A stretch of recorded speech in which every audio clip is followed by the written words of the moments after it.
கல்வி செய்திகள் வாசிப்பவர் சிவசக்தி ஸ்டார்.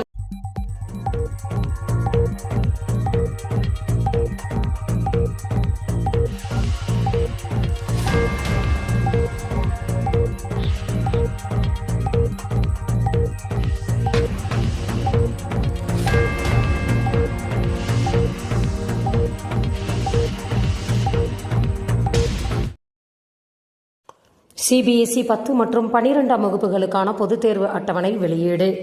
சிபிஎஸ்இ 10 மற்றும் 12ஆம் வகுப்பு பொதுத் தேர்வுக்கான அட்டவணை வெளியிடப்பட்டுள்ளன. மேலும் விவரங்களுக்கு www.cbse.com என்ற இணையதளத்தை பார்க்கலாம். இணைய வழி விளையாட்டுகளின் தீமைகள். பள்ளிக்கல்வித்துறை சார்பில் கட்டுரை போட்டி அறிவிப்பு. பள்ளி மாணவர்களுக்கு இணைய வழி விளையாட்டுகளால் ஏற்படும் தீமைகள் குறித்து விழிப்புணர்வு ஏற்படுத்துவதற்கான கட்டுரை போட்டிகள் நடத்தப்பட உள்ளன.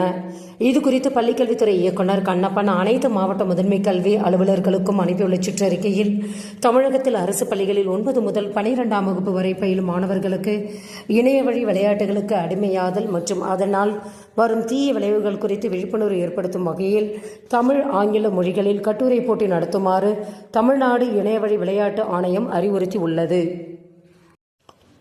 சிஇஓ கூட்டம் ஒத்திவைப்பு. சென்னை நவம்பர் 28 தமிழக பள்ளிக்கல்வித்துறையில் செயல்படுத்தப்பட்டு வரும் நலத்திட்டங்கள் மற்றும் இதர பணிகளை கண்காணிப்பதற்காக மாதந்தோறும் அலுவல் ஆய்வுக் கூட்டம் நடத்தப்படுகிறது.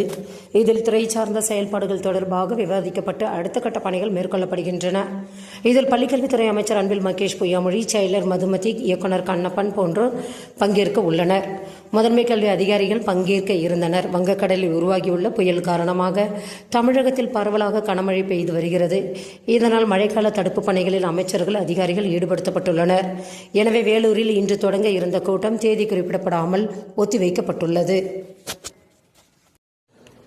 பட்டப்படிப்பு காலத்தை நிர்ணயிக்க புதிய வசதி.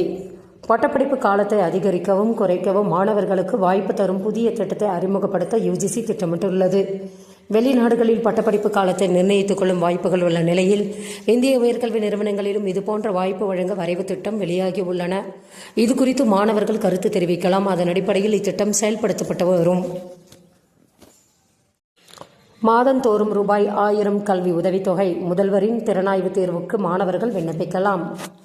அரசு பள்ளி 10ஆம் வகுப்பு மாணவர்களுக்கு மாதந்தோறும் ரூபாய் 1000 கல்வி உதவித்தொகை வழங்க வகை செய்யும் தமிழக முதல்வரின் திறனாய்வு தேர்வுக்கு நவம்பர் 30 முதல் விண்ணப்பிக்கலாம் என அரசு தேர்வுத்துறை அறிவித்துள்ளது.